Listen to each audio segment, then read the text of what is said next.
La organización puede hacerme consultas también respecto a factores específicos, ¿sí? Que tienen que ver con, por ejemplo, bueno, usted trabajó en los últimos meses en tal organización, bueno, ¿qué tipo de tarea hacía ahí? Bueno, yo le puedo hacer una breve descripción o dar algún detalle más específico del que, por ejemplo, contiene mi currículum y así sucesivamente, ¿sí?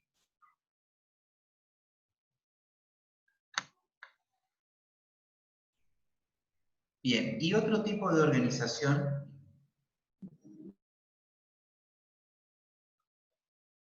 tiene que ver con esta otra, que es bastante parecida en su estructura y naturalmente en sus componentes, que es Boomerang. Por supuesto que hay también muchas otras páginas o sitios web de reclutamiento, en lo cual yo lo que hago aquí es buscar específicamente. Voy a ingresar acá en abastecimiento y logística, por ejemplo, y puedo ver todo lo que sobre esa materia hay en el país. Después puedo hacer búsquedas, por ejemplo, por regiones, por provincia, por ciudad específicamente también, ¿sí? Y de esa manera puedo ir viendo cuáles son los puestos de trabajo disponibles, naturalmente creándome una cuenta, ingresando todos los componentes que me piden para que pueda armarse mi currículum. Yo voy a ingresar a ese puesto que se está solicitando y allí hago el envío simplemente de mi currículum, ¿sí?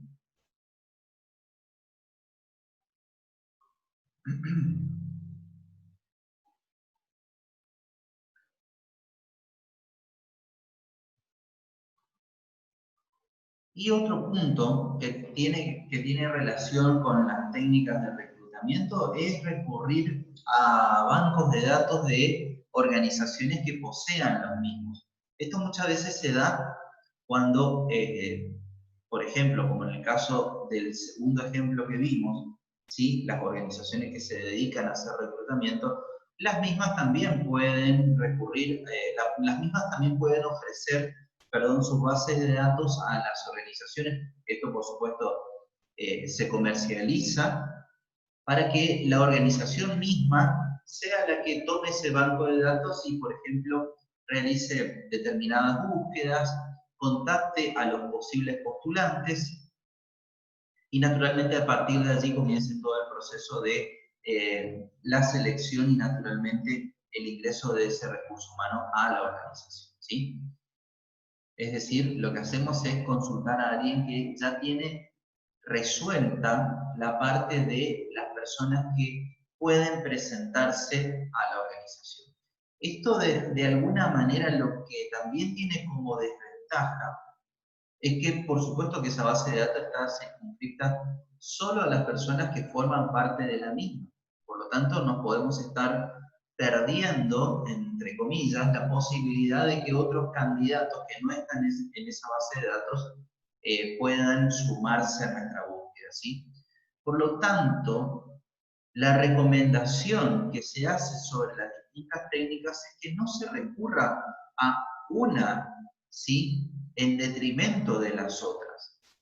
La idea, lo ideal, es que la organización pueda apuntar a dos o más técnicas de reclutamiento, ¿sí? Porque naturalmente, como ustedes pueden ver, en una puede tener un efecto o podemos llegar a un público determinado que con otra podemos llegar a otro tipo de público determinado. Entonces, siempre es aconsejable la complementación entre las distintas técnicas, ¿sí? En el marco, naturalmente, de lo que la organización pueda evaluar como rentable para lo que representa naturalmente la búsqueda, ¿sí? ¿Y qué pasa una vez que tenemos todo esto?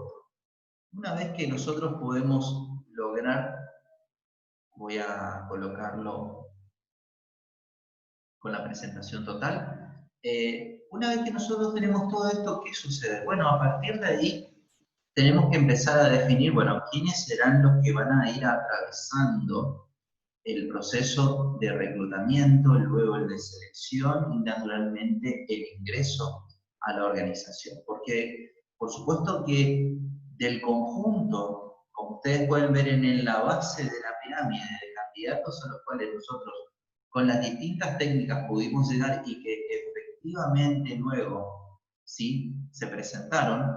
Fíjense que el nivel superior me muestra un número notablemente inferior al de la cantidad de individuos o personas que han sido influidos, o al menos que tuvieron la, naturalmente, percepción de que ese puesto está disponible. Yo en el día de hoy me enteré de que está disponible un puesto de chofer, pero soy uno más de los que han sido influidos. A lo mejor ese puesto de chofer llegó a 515 personas. Es decir, un total de 515 personas visualizaron que una determinada empresa está buscando naturalmente chofer. Ahora, todos los 515 que vimos el aviso nos vamos a postular para ser chofer. No, por supuesto que no. Entonces, fíjense que allí la cantidad de candidatos que se presentan efectivamente a la oferta es notablemente inferior, ¿sí? De todos esos candidatos que se presentan, ¿qué sucede allí? Bueno, naturalmente que algunos van a quedar en el camino, ¿sí? Esos son los candidatos tamizados, son los que pasan ese primer filtro. ¿Y ese primer filtro en qué consiste? Fundamentalmente en un análisis de las competencias, de las habilidades que tienen esos postulantes para saber si, por ejemplo, tienen suficiente experiencia como, siguiendo con el ejemplo, como choferes, ¿sí? Algunos pueden decir, bueno, mira, yo trabajé como distribuidor de pedidos ya, ¿sí? Y por eso anduve mucho tiempo en bici y después salté a una moto. Bueno, pero para este caso, el de chofer, ¿sí? Se necesita que la persona no solamente sepa conducir, sino que además sepa conducir vehículos de un determinado porte. Por lo tanto, no es lo mismo manejar una bicicleta que manejar una moto, que manejar un camión de tipo mediano, ¿sí? Entonces, ese tipo de candidatos que no reúnen los componentes básicos indispensables que son requeridos para el puesto, naturalmente que van a ser seleccionados para que dejen, ¿sí?, la postulación.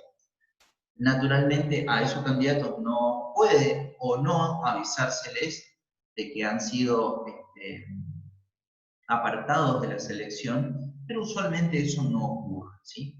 Esos son los candidatos que llamamos así tapizados. De los que nosotros vimos que efectivamente, bueno, todos estos, mira vos, manejaron un camión, este manejó mucho tiempo una camioneta, bueno, puede ser, sí, se lo puede considerar.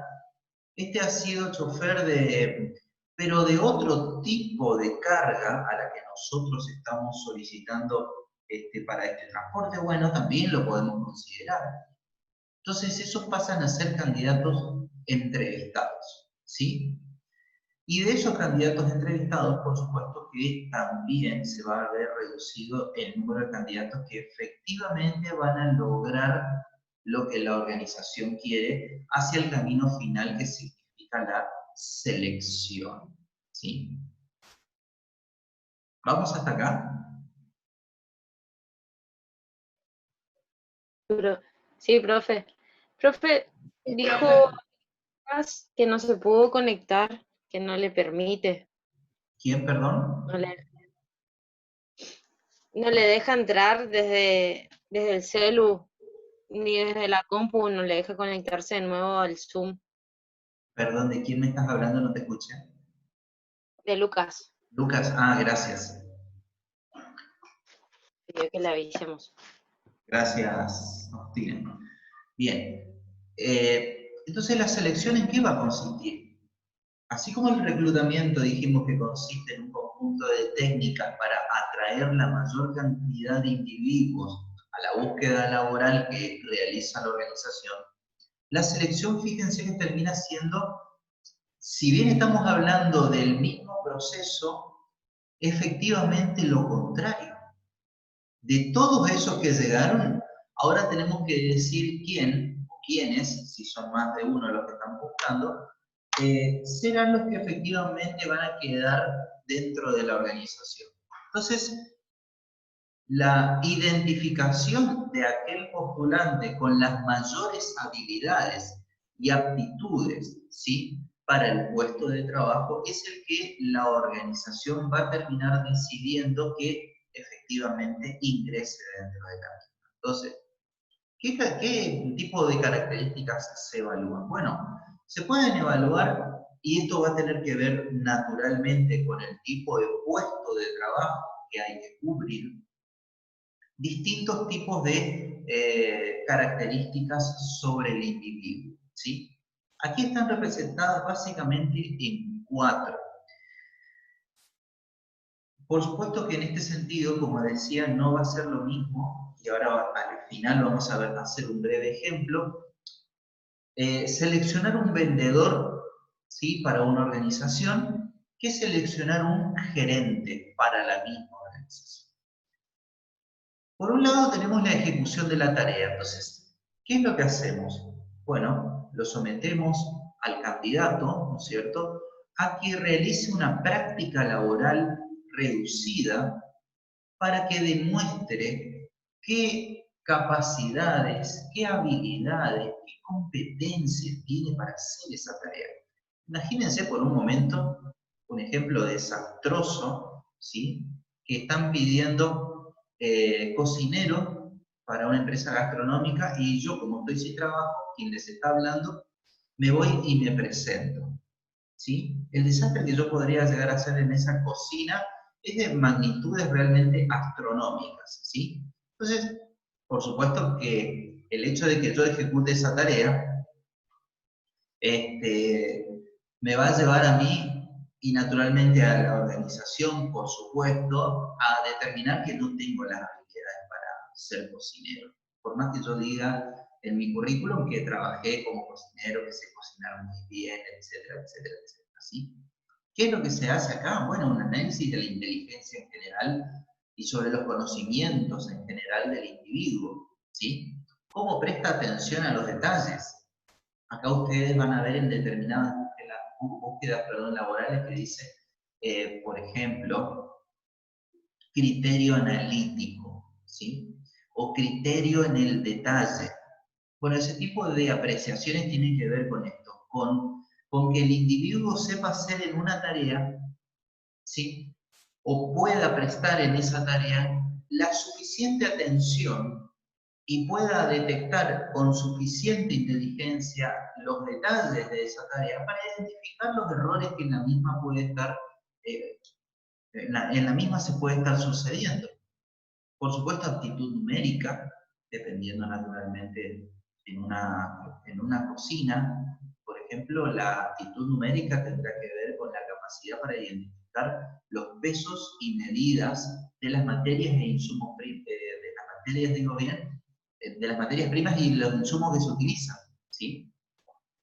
De manera tal de no sobrepasarse en los insumos o de no colocar en menor cantidad, ¿sí? Aptitud verbal, si estamos hablando, por ejemplo, de un vendedor, esto será un elemento fundamental, ¿sí? Cómo se expresa, cómo atiende la necesidad del cliente, cómo comunica la necesidad del cliente, cómo establece relación entre la necesidad del cliente, por ejemplo, y el producto o las características del producto que comercializa la empresa.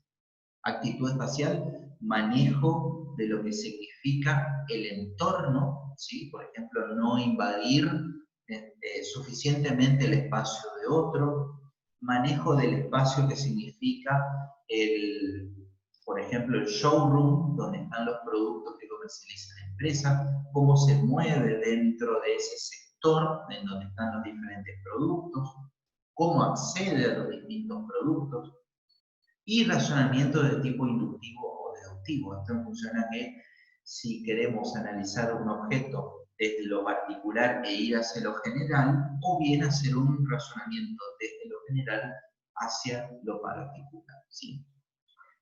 ¿Qué otro tipo de características se evalúan en un candidato? Bueno, cómo se maneja con otro tipo de tareas. Es decir, cómo se relaciona con otro tipo de tareas.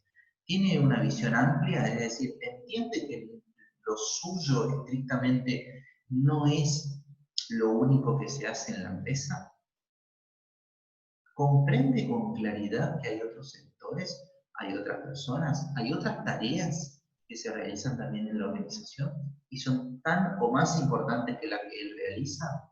Tiene visión de conjunto, ¿sí? Es decir, desde dónde comienza la venta, cómo sigue la misma, cómo transita hasta que llega a esta persona y cómo finalmente se entrega el producto. Facilidad para coordinar a las distintas partes, a las distintas tareas, a los distintos individuos.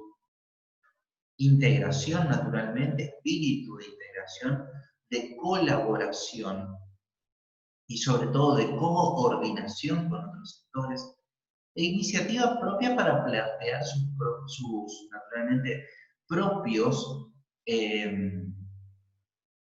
elementos a considerar dentro de los procesos que se desarrollan dentro de la empresa, la interacción entre los distintos individuos y todos los elementos que sean necesarios para que el producto, por ejemplo, se entregue al cliente. Independencia con otras personas. Acá hablamos de cómo se vincula fundamentalmente con otros individuos, atendiendo a las distintas particularidades que cada uno de ellos tiene en la organización.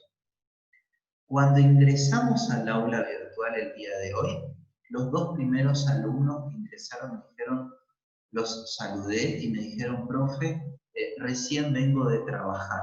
Bueno, les preguntaría a esos alumnos, uno de ellos no está pudiendo ingresar, bueno, ¿cómo es tu relación con los otros actores que forman parte de la cadena o del proceso en donde estás involucrado? ¿Cómo es la relación con otras áreas, ¿sí?, con las cuales ustedes se vinculan? ¿Cómo son esas relaciones humanas? ¿Se produce habilidad interpersonal? Es decir, ¿puedo yo identificar lo que pasa en otras personas? ¿Hay colaboración? ¿Hay predisposición a la cooperación entre los distintos individuos?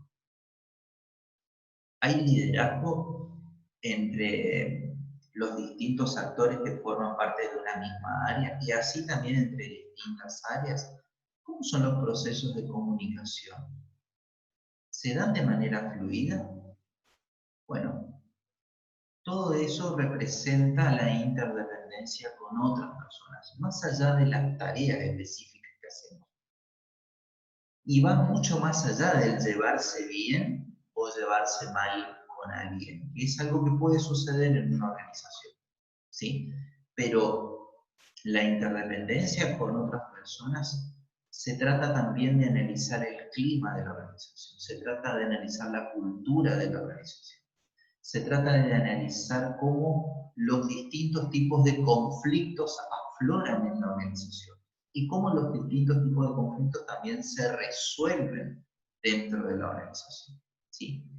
Y por supuesto la interdependencia con otras áreas específicamente. Y esto también está vinculado con todo lo anterior, ¿sí? Si tengo conocimiento de la estructura, tengo conocimiento de los otros procesos que se llevan adelante en las otras áreas, si tengo cierta habilidad para hacer lo que otros hacen, porque acá también va a entrar en juego el concepto de cuadro de reemplazo que lo vamos a ver más adelante, ¿sí? Si tengo juicio de valor sobre otras áreas, creyendo que la mía es más importante, más relevante que otras. Si tengo actitudes de cambio, por ejemplo, frente a situaciones que se presentan como el avance de la tecnología. Y si tengo determinadas competencias individuales para poder incorporarme también en el futuro, ¿por qué no?, a otra área de la organización, ¿sí? Pero fíjense que cada una de estas características que nosotros analizamos, en sí mismas forman un conjunto de elementos que es necesario analizarlos, pero también tienen vinculación con los restantes, es decir, entre los cuatro hay una ida y vuelta de manera permanente, ¿sí? Vamos hasta acá, ¿se comprenden estos elementos que identificamos aquí? Sí, profe. ¿Sí? Ahora, las técnicas de selección, bueno, ¿cómo digo quién es el candidato más idóneo para el puesto y naturalmente para las tareas que hay que llevar adelante en ese puesto? Bueno, aquí vamos a tener la entrevista de selección, que es la que yo les comentaba hoy, cuando nosotros, luego del tamizado, procedemos a la primera entrevista, la cual puede ser simplemente una o puede repetirse tantas veces la organización lo determine, ¿sí?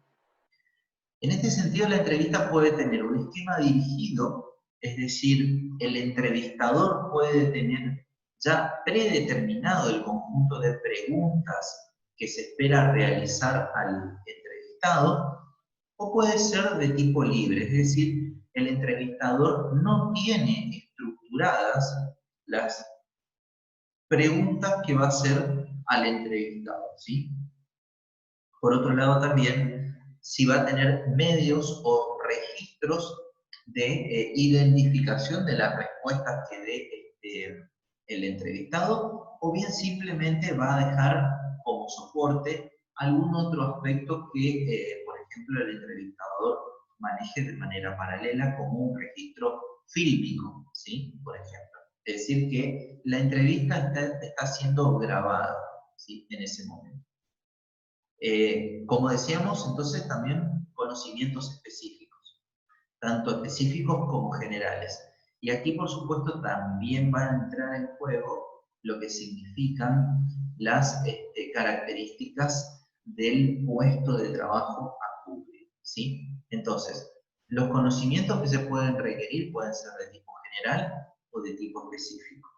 Y de tipo general nos vamos a encontrar con aspectos que, si bien están relacionados al puesto de trabajo, son de características o consideraciones generales, como por ejemplo cultura, idiomas, o alguna historia puede ser también, o algún otro elemento de estas características. Y específicos cuando hacen referencia a un conocimiento o a un tema puntual, concreto, en el cual el postulante tiene que tener cierto nivel de, por supuesto, destreza para poder aplicar. En este sentido, vamos a hacer dos ejemplos en paralelo. Tenemos un puesto de, vamos a suponer, asistente de viajes, ¿sí? O técnico en turismo, que trabaja en una agencia de viajes, que está buscando una agencia de viajes para poder vender los distintos paquetes turísticos y destinos que naturalmente esa agencia comercializa. Y por el otro lado, un puesto de vendedor en una ferretería. Por supuesto que para uno y otro, los tipos de pruebas generales y específicas van a ser diferentes. ¿Por qué? Porque en el caso del técnico en turismo, que va a realizar tareas de ventas de paquetes de turismo y demás, o de viajes, sus conocimientos de tipo general van a tener que ser más amplios que aquel que, por ejemplo, se esté postulando para un puesto de vendedor de una ferretería, ¿sí? Y esto no significa que uno sea mejor que el otro o que uno esté en desmedro que el otro, ¿sí? Lo que tenemos que considerar es que uno requerirá mayor cantidad de conocimientos generales que específicos. Y por el otro lado, el otro va a requerir un mayor conjunto de conocimientos específicos más que generales, ¿sí? Por lo tanto, allí vamos a tener que analizar esos elementos que los analizamos, por ejemplo, en el descriptivo de puesto de trabajo, ¿sí? Después, por supuesto, también van a haber pruebas psicológicas que tienen que ver con aptitudes generales, específicas. En el marco de esto nos pueden solicitar, por ejemplo, conocer nuestro nivel de empatía, nuestro nivel de inteligencia emocional, de capacidad de adaptarnos a los cambios. Por otro lado, pueden haber pruebas de personalidad, también naturalmente dependiendo del puesto a cubrir. Y sobre esas hay distintas técnicas que aplican los profesionales de la psicología concretamente, ¿sí? expresivas, proyectivas y de inventario. Las expresivas lo que permiten es conocer cómo un individuo actúa expresando, por ejemplo, sus distintos grados de emociones y sentimientos. Las proyectivas es cómo ese individuo avanza hacia el futuro o de alguna manera se proyecta hacia el futuro, ¿sí?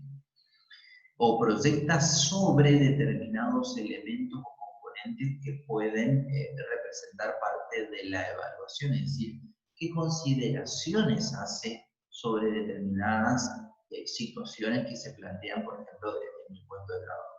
Y de inventarios tiene que ver con cómo el individuo fue acumulando a lo largo del tiempo un conjunto de elementos vinculados a la motivación, a sus intereses, a todo aquello que lo fue nutriendo a lo largo del tiempo, más allá del conocimiento técnico específico de la tarea que tiene que desarrollar.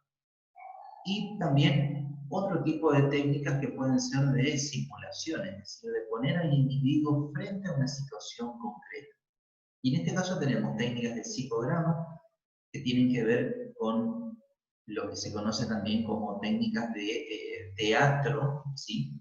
En donde asume lo que sería una dinámica de grupo, es decir, me ponen a mí en una situación junto a determinados individuos y nos piden que llevemos adelante como podamos, ¿sí?, la resolución de un caso. Por el otro lado, la técnica de dramatización tiene que ver con asignarme a mí un rol específico dentro de un grupo. Entonces, dada una situación concreta, se plantea el hecho y yo dentro del rol que tengo voy a responder, voy a accionar en función a ese rol específico que me asignan, ¿sí? Al contrario del anterior, en donde mi interacción con otros no va a estar circunscrita a un rol predeterminado, ¿sí? Todo este conjunto de técnicas de selección son por las que pasan los distintos individuos o pueden pasar los distintos individuos que atraviesen naturalmente el proceso de la selección. No en todas las organizaciones se dan o se aplican concretamente cada una de estas técnicas, ¿sí? Por lo tanto, también tendremos que analizar qué es lo que demanda la organización y en función a eso analizar, por supuesto, la posibilidad de implementar cada una de estas partes descritas en este caso.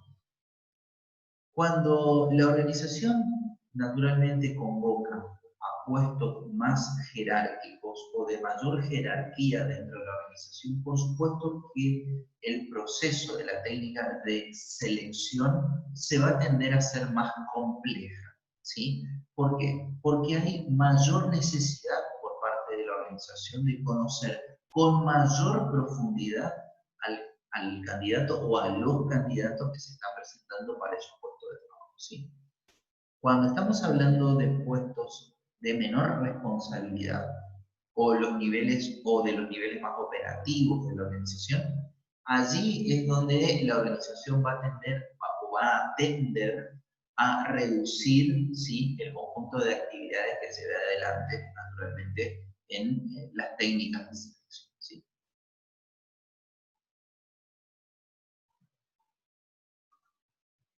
Vamos hasta acá, ¿se va comprendiendo un poquito esto?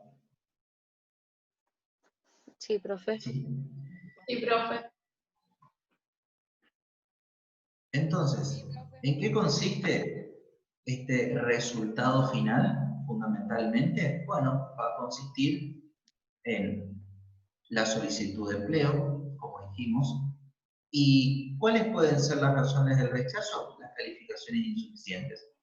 Es decir, lo que plantea como competencias, como habilidades, como aptitudes el candidato no son las mínimas indispensables que la organización requiere. En el caso de que yo haya atravesado esa etapa del proceso de selección allí, bueno, pasamos a la entrevista inicial, en donde allí voy a exponer el conjunto de conocimientos que tengo, voy a exponer mis antecedentes, voy a exponer cuál es mi trayectoria profesional. Bueno, en el caso de que esos conocimientos o habilidades no sean suficientes, por supuesto que allí también podré ser descartado. En el caso de que yo avance un escalón más y llegue a las pruebas o a los exámenes que la organización está definiendo, bueno, allí yo voy a tener que hacer y naturalmente desarrollar todo el conjunto de pruebas que la organización, a los cuales la organización me someta. En este sentido, esas pruebas podrán ser escritas, podrán ser orales, podrán tener que ver con afrontar algún caso específico, y si naturalmente los resultados no son los deseados por la organización, también podré ser rechazado, ¿sí? En el caso de superar esa instancia de la prueba, bueno, nuevamente seré puesto a consideración de una nueva entrevista. Esta entrevista va a ser o va a tener características diferentes a las que ustedes pueden ver allí en el punto 2. Fundamentalmente, ¿por qué? Porque en el punto 2, la organización en ese punto es en donde toman por primera vez contacto con el postulante. Por lo tanto, le interesa saber lo que tenga que ver con sus relaciones personales, por ejemplo, con quién vive, hace cuánto tiempo que está casado, cuántos hijos tiene, también todos sus antecedentes laborales, bueno, se analizan los antecedentes laborales del individuo, dónde está trabajando actualmente, si está trabajando, dónde estuvo trabajando hasta hace poco tiempo, si en este momento, por ejemplo, está desocupado, cuáles fueron o son sus trayectorias académicas, dónde estuvo estudiando, cuánto tiempo tardó en recibirse, qué experiencias le quedan de esa formación académica. En esta etapa, en la número 4, a mí ya no me interesa como organización conocer todo eso porque ya lo conozco. Por lo tanto, aquí vamos a ir, como se conoce, a los bifes, ¿sí? Ya sé qué nivel de formación tiene el individuo, ya sé qué resultado arrojó su examen, por lo tanto acá en la entrevista le voy a empezar a preguntar, bueno, de este puesto de trabajo, ¿sí? Para el que te estás postulando, ¿qué tipo de mejoras, qué tipo de innovaciones vos considerarías incorporar para el mismo? ¿Cómo aplicarías? Y voy a una situación concreta, por ejemplo, que no se la haya presentado o planteado en el punto anterior, en la prueba del examen, ¿sí? Porque, por ejemplo, no fue una práctica concreta, lo pongo bajo una situación específica también, que no se haya planteado en el punto 3. Presenta un problema con características interdisciplinarias también al postulante. Esto significa, bueno, ¿y cómo te vincularías con un médico? ¿Cómo te vincularías con un ingeniero? Un ingeniero en sistemas, un ingeniero en alimentos, un ingeniero industrial, un ingeniero en construcciones. ¿Cómo te vincularías con ellos? ¿De qué manera trabajarías para que ustedes puedan lograr determinado conjunto de resultados? ¿Cómo trabajarías con un contador? ¿Cómo trabajarías con un operario? ¿Qué tipo de vocabulario utilizarías para vincularte con este conjunto de operarios? ¿Qué tipo de vocabulario utilizarías para vincularte con, por ejemplo, los gerentes? ¿Sí? Entonces, de esa manera, lo que estoy haciendo es observar cuál es la flexibilidad que tiene el postulante para adaptarse a los distintos ámbitos en los cuales le va a tocar interactuar, ¿sí?